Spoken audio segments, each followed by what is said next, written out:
Da carnalisio hrondo laurea laukima de quanta. Vítejte v království hobitů, elfů, trpaslíků, zkrátka fantastických bytostí.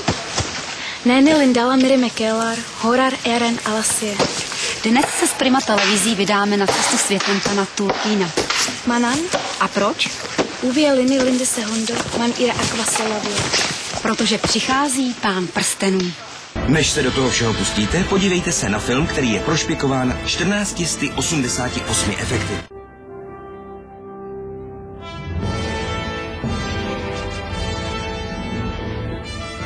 Natáčení velkofilmu Pán prstenů jsem bohužel nestihla. Nicméně jsem našla cestu, jak se do tohoto světa dostat. Já vás vítám a moje první otázka na vás zní, kdo vlastně jste? Tak my jsme nadšenci právě do fantazie a speciálně do filmu Pána prstenů a těch příběhů, které nám vlastně otevřely cestu do her v přírodě, protože nám už nestačilo jenom číst a koukat na filmy, ale chtěli jsme si to zažít i naživo, takže jsme od kostek a od stolu a knížek vstali a zkoušíme si přehrávat ty příběhy, ale samozřejmě nejenom podle pevného scénáře, ale ty strany proti sobě reálně bojují, takže si to mnohem víc užíváme. Kolik vás celkem je? Kolik je členů? Tak celkem členů asociace fantazie je kolem 400. Jsou samozřejmě i jiná sdružení a v podstatě během roku, co se týče třeba našeho internetového kalendáře, tak ten obsahuje kolem 150 akcí do roka, my sami pořádáme kolem 20-30 akcí. Vy se tady vedle mě usmíváte. Jaká vlastně vy jste postava? Tak momentálně představuji mága. Ano. Ten moc nebojuje, spíš kouzlí a ovládá lidi svou vůlí. Kolikrát jste viděl film Pán prstenů? Jednou? Jenom jednou, a co kniha? Četl jste? Také jednou. Zajímá mě, jestli vaše děti také půjdou vaší cestou. Mému synovi je 6 let a už od 3 let jezdí po těchto akcích. Největší bitva našeho věku.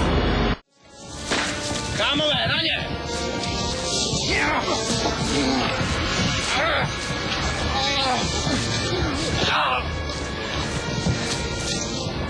Myslím, že je řada nyní na tobě.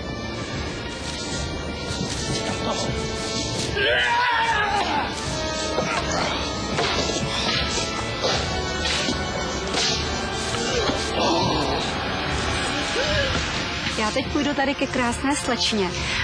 Mám otázku na vás. Je vás víc žen ve vaší asociaci, nebo jste jediná? Je nás víc a stále nás přibývá. Je více chlapů nebo žen? Tak to se netroufám odhadnout. Vy se věnujete vůbec nějakému bojovému umění, kromě tady ve vašich hrách?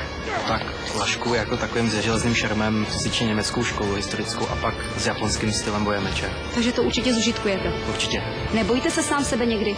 No jenom ráno, když se podívám do zrcadla. Vy v tomto kostýmu i spíte? To se snažím se tomu vyhnout, takže jako to nebývá to nejlepší. Řekla bych, že váš kostým je takový poměrně nejjednodušší. Šil jste si ho sám, nebo jste si ho nechal vyrobit? No tak jak co? Rukavice jsou vyrobené, plášť jsem si nechal šít a vlastně ten spodek, co mám pod tím, ten jsem šel sám. No. Takže šikovný. Tak, ale já tady mám ještě jednoho. Vy jste sám řekl, že jste skřet. Ano, momentálně představujete skřeta, je to správně? Momentálně jsem to nejodpornější stvoření pod sluncem. Bude to konec Gondoru, jak jej známe. Tady uhodí kladivo nejtvrději. Betová.